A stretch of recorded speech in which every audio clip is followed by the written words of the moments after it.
Well, I think the truth is we don't have to go hunting for our weaknesses.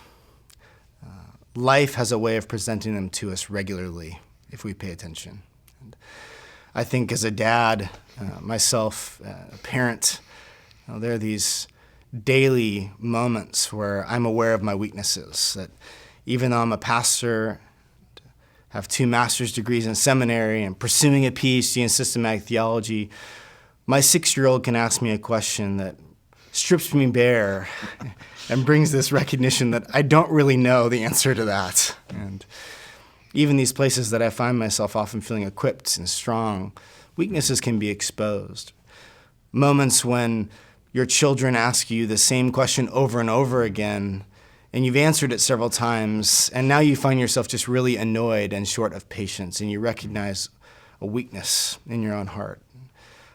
These moments show up all over our life. And for some of us, as we age and get older, it's the reality that our bodies can't do what they used to do, that we can't engage in things with the same energy level, that we've been slowed down in our work. For some of us, it's in our work environments when we bump up against a project or a requirement that we realize we don't have the answer for, that our skill set isn't enough to kind of resolve the issue and find a solution, and we have to actually turn to others we work with and say, can you help me? The list could go on and on and on, right? But the truth of our lives is they're constantly mirroring weaknesses to us, these areas, whether it's parenting or marriage or work or aging, whatever it might be, or preaching a sermon. And so the question is not, do we have weaknesses? The question is, what do we do with these? The question is not, will we face weakness in our life? The question is, are we willing to embrace our weaknesses? And if so, well, to what end? I think sometimes we hold this misguided notion that we either embrace power or weakness, right? But what we see in 2 Corinthians is Paul developed this whole other way of understanding the relation of power and weakness in the Christian life. Paul's going to develop this idea that, in fact, it's in embracing our weaknesses that we come to know real power in the kingdom, real power for living.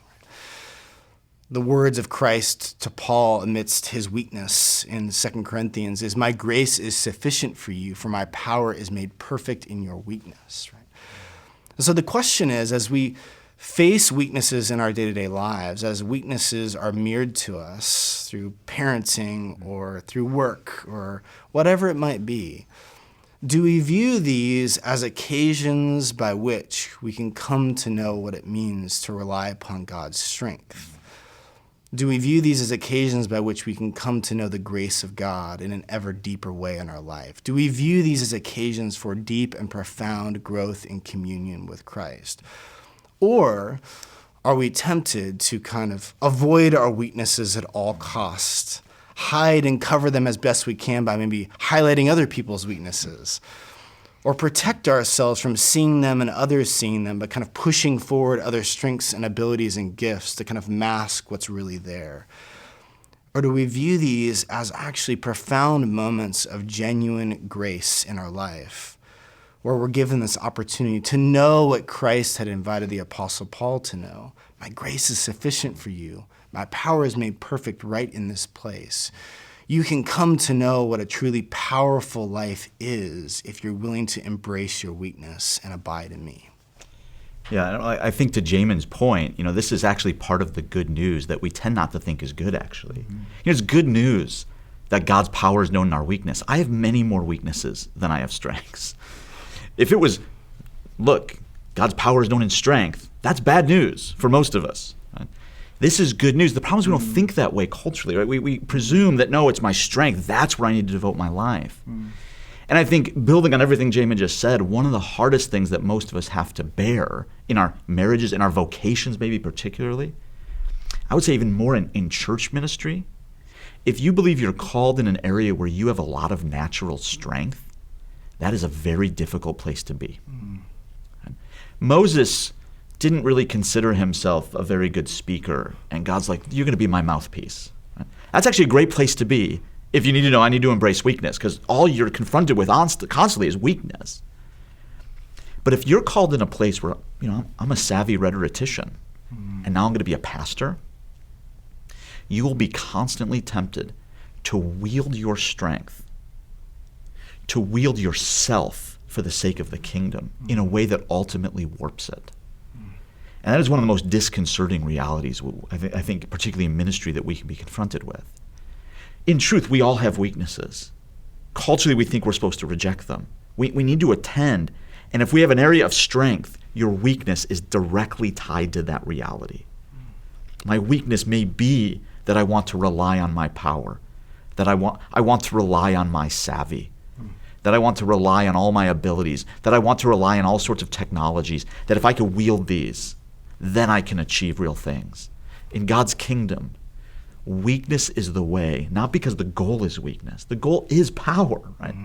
But it's power that is found in weakness. And so as we reframe the reality of what life in faith looks like, that will help us see that these things aren't things to destroy.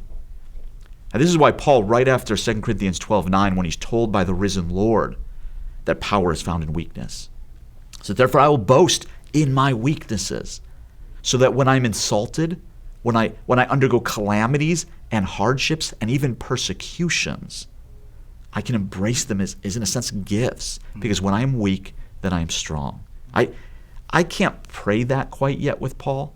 I'm not all that content in hardships, persecutions, insults. But notice that in the kingdom, these things aren't something to run away from. These are opportunities to be with our Lord and say, Lord, look at this. I need you here. When the goal is humility and the goal is abiding, these things aren't scary. Right? These are opportunities.